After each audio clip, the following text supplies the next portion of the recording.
Thank you very much, Jean-Yves, Minister Le Drian, for your warm welcome and for hosting us today. Good afternoon to all of you. It's wonderful to be back here in Paris, of course. France, our oldest ally. The City of Lights, always having a place in America's heart. In a few weeks here, in fact, everyone in France and around the world, including America, will mark the anniversary of the 13 November Paris attacks. And in the year since, the French people have stood resolute against terror, and the United States is proud to stand with France, just as I'm proud to stand here with you, Jean-Yves, one of my closest colleagues, one of our coalition's most capable leaders, and also a good friend. Minister Le Drian and I just concluded an excellent ministerial with 11 of our counterparts who represent some of the core contributors to the Counter-ISIL Coalition's military campaign. And we were honored to be joined at this ministerial by President Hollande. And I know how committed he is, too, to ensuring the security of France and delivering ISIL the lasting defeat it deserves. The purpose of our meeting today here was fourfold. First, to review the results of our coalition military campaign plan that we devised and set in motion about a year ago, actually less than a year ago. Two, to identify what we as a coalition can do to continue to accelerate the accomplishment of that campaign. Third, how we can better protect our homelands even as we decimate ISIL in Iraq and Syria. And fourth, how to address how we sustain and evolve the robust coalition that we have built and developed so far in response to this threat. And let me just briefly address each of those in turn. First, based on what I saw during my recent visit over the last few days to Iraq, and my conversations with Jean-Yves and our fellow ministers today, we were, and I certainly am, encouraged by the results of our campaign so far, in that it has been proceeding as planned. As you know, we've recently reached a critical milestone in that plan, with our local partners and the Iraqi security forces and the Kurdish Peshmerga having commenced the operation to envelop and collapse ISIL's control over the city of Mosul. The Iraqis are fighting with skill and commitment and courage, enabled by the coalition. And today, we as members of the coalition resolve to follow through with that same sense of urgency and focus on enveloping and collapsing ISIL's control over Raqqa as well. In fact, we've already begun laying the groundwork with our partners to commence the isolation of Raqqa. As we meet here, we're helping to generate the local forces that will do so. This is one of our campaign plan's core objectives, destroying ISIL's parent tumor in Iraq and Syria, and we're on track to do just that.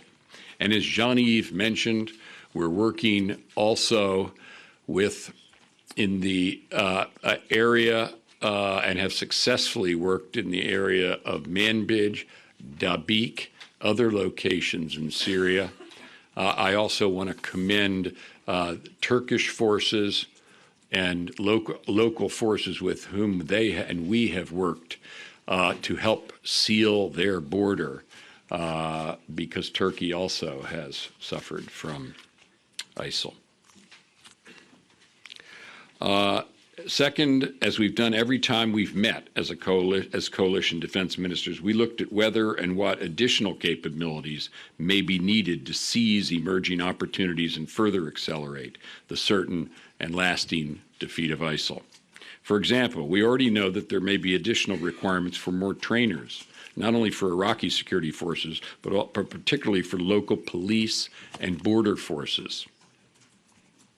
Third, as our campaign delivers results in both Iraq and Syria, and as we combat the ISIL cancer's metastases in places like Libya and Afghanistan, which is another critical objective of our campaign, we discussed what forms ISIL might take in the future, Here, we particularly focused on the threat to our homelands, because helping protect our homelands is obviously another critical campaign objective. And I was pleased that General Tony Thomas, who is the head of U.S. Special Operations Command, joined us for this discussion. And for our part, we have put our Joint Special Operations Command in the lead of countering ISIL's external operations. And we have already achieved very significant results, both in reducing the flow of foreign fighters and removing ISIL leaders from the battlefield.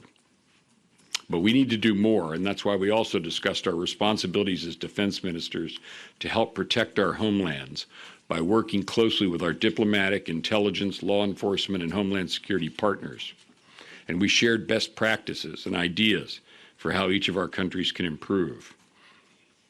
Fourth, and finally, the defense ministers broadly endorsed a set of defense policy principles that will help ensure we sustain the coalition and our commitments to it, not only for the purposes of helping our local partners win the battle, but also helping them win the peace. After all, we cannot perfectly predict what will happen after our coalition defeats ISIL in Iraq and Syria, so we have to be ready for anything, and we have to keep working together. As long as we do so, I'm confident that we will deliver ISIL the lasting defeat that it deserves. And we look forward to working with Prime Minister Abadi and assessing what support the Iraqis might need in the coming time.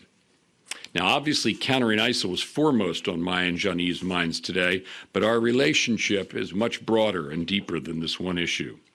So I'll simply note that we will both be in Brussels tomorrow for the October NATO Defense Ministerial, where we'll discuss the transatlantic alliance's response to Russian aggression in the east of Europe, as well as threats emanating from our alliance's southern flank.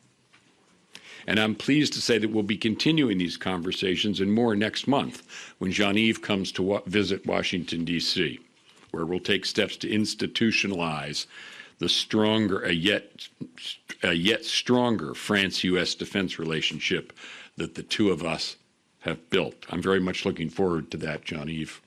Thank you all.